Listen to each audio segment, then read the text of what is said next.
कानी बहू। किशोरी लाल जी के बेटे राघव की शादी की बात जगह जगह चल रही थी, लेकिन किशोरी लाल जी को कोई लड़की पसंद ही नहीं आती थी। और उसकी एक ही वजह थी, किशोरी लाल जी का लालची होना। उनको लड़की वालों से मोटा दहेज चाहिए था और इसी चक्कर में एक दिन वो एक बहुत पैसे वाले के घर अपने बेटे का रिश्ता लेकर पहुंचे। उस आदमी का नाम था ओम प्रकाश।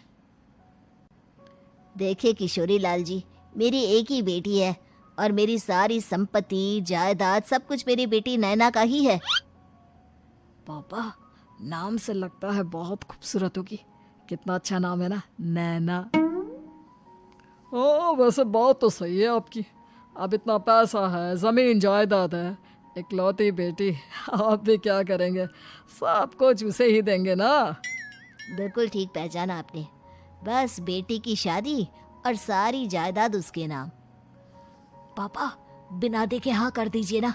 इतना अच्छा रिश्ता फिर कहाँ मिलेगा? माला माल हो जाएंगे हम। मैं अपनी बेटी को बुलाता हूँ। अरे नहीं नहीं नहीं नहीं, आपकी बेटी का नाम नैना है, सुनकर ही लगता है बहुत सुंदर होगी।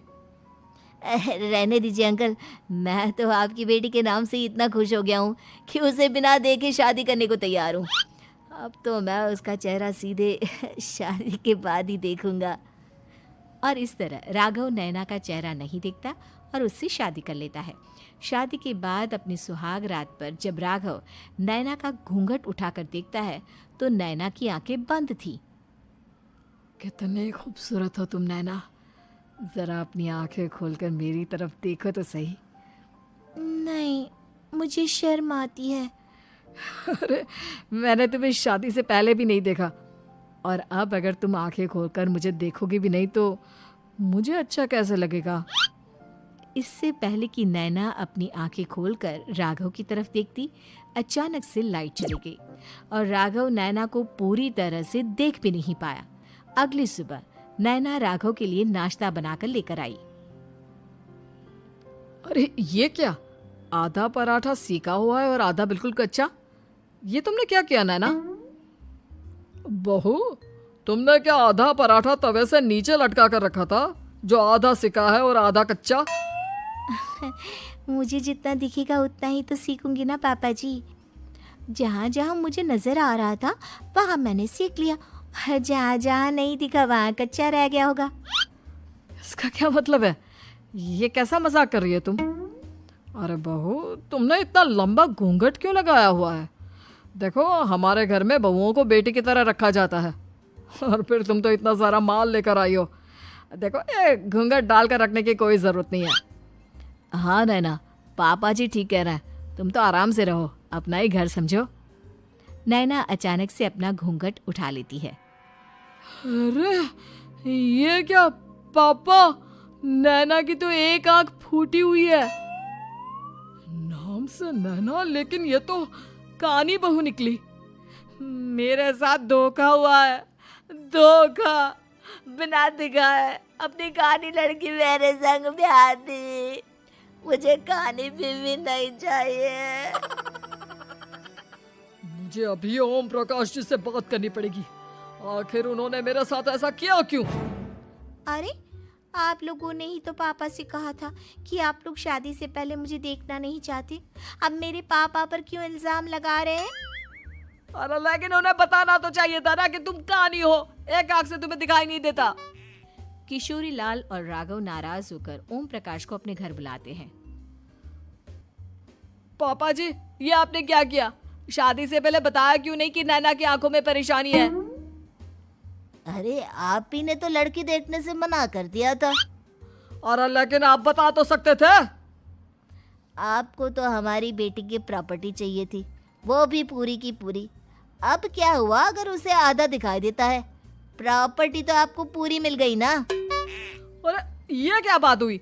मेरी शादी प्रॉपर्टी से नहीं, आपकी बेटी से हुई है। अब ये तो पहले सोचना चाहिए था, तब तो मेरी प्रॉपर्टी देखकर तुम्हारी जुबान लप लपा रही थी। लेकिन मैं कानी लड़की को अपनी बीवी बनाकर नहीं रख सकता। पापा, कुछ करिए ना आप। हाँ, करता हूँ। देखिए ओम प्रकाश जी, आप हमारे साथ ऐसा नहीं कर सकते। और तुम देखो, अगर तुमने मेरी बेटी से शादी तोड़ी ना, तो जो भी प्रॉपर्टी मैंने तुम्हें दी है वो तो पूरी की पूरी वापस ले ही लूँगा, और आधी प्रॉपर्टी तुम्हारी भी लूँगा। अरे मेरी आधी प्रॉपर्टी भला क्यों लेंगे आप? इसलिए क्योंकि मेरी बेटी को आधा नजर आता है और उसकी नज़र अभी तक तुम्हारी आधी जायदाद पर ही पड़ी है। अब तुम उसे घर से निकालोगे तो कुछ तो लेकर जाएगी ना। और अगर हम आपकी बेटी को अपने घर की बहू बना कर रखे तो? तो तुम्हारी पूरी प्रॉपर्टी तुम्हारी ही रहेगी, और जो मैंने तुम्हें दिया है ना, उसमें से बस मैं आधा लेकर जाऊंगा। अरे लेकिन अब आप अपनी दी हुई प्रॉपर्टी में से आधी वापस क्यों लेकर जाएंगे? अगर मैं आपकी बेटी को अपनी पत्नी बनाकर रखने को तैयार हूं तो? इसलिए ताकि भविष्य में अगर तुम मेरी बेटी को धोखा दो तो उसके पास कुछ तो रहे जो पति का हो। वैसे मेरे पास तो बहुत कुछ है, लेकिन अपने पति की कोई निशानी तो उसके पास होनी चाहिए ना। अब अगर तुमने मेरी बेटी को कानी कहा तो तुम्हें प्रॉपर्टी भी कानी ही मिलेगी, पूरी नहीं। जमाए राजा। किशोरी लाल और राघव समझ चुके थे कि वो बुरी तरह फंस चुके हैं और अब उनके पास वहां से निकलने का कोई चारा नहीं है। अब समझ में आया ना, लालच बुरी बला होती है। एक तो तुम्हें प्रॉपर्टी मिली, ऊपर से बीवी मिली, उसमें तुम्हें नखरे भी दिखाने हैं। आए बड़े, चुपचाप बैठो दोनों। कुछ दिनों के बाद नैना राघव की कार लेकर बाजार घूमने निकलती है और जब कार लेकर वापस आती है, ये क्या? एक तरफ से मेरी गाड़ी पूरी खराब हो चुकी है। लगता है तुमने मेरी गाड़ी को किसी दूसरी गाड़ी के साथ एक्सीडेंट किया है। अरे अरे कितना बड़ा नुकसान कर दिया तुमने बहू। वो क्या है ना पापा जी, मुझे एक आंख से दिखाई नहीं दे रहा था, सामने से गाड़ी आ रही थी। मुझे तो सिर्फ आधा ही दिखाई दिया और वो गाड़ी मेरी कार से रगड़ते हुए निकल गई। अब मैं क्या करूं बताओ? आप इसे ठीक कराने के पैसे कौन देगा? तुम्हारे पापा? तुमने मुझसे इस तरह से बात की? अभी रुको। नैना राघव की शिकायत ओम प्रकाश को कर देती है। देखो राघव, अब जो मेरी आधी प्रॉपर्टी तुम्हारे पास थी ना, उसमें से आधी और मैं लेकर जाऊंगा, क्योंकि तुमने मेरी बेटी को डांटा। अरे नहीं नहीं पापा जी, गलती हो गई, माफ कर दो। गलती की तो कोई गुंजाइश ही नहीं। अगली बार मेरी बेटी को डांटा तो बची हुई आधी में से आधी और ले जाऊंगा। लालच के चक्कर में हम दोनों ने बहुत बड़ी गलती कर दी बेटा। एक तो तुम्हें कानी बहू मिली और ऊपर से जो माल मिला वो भी काना। इस तरह राघव की हर एक गलती पर ओम प्रकाश उसकी प्रॉपर्टी का आधा आधा हिस्सा लेकर अपना सारा माल वापस ले गया और राघव को कानी बीवी से काम चलाना पड़ा। भाई लालच वाकई में बुरी बला है।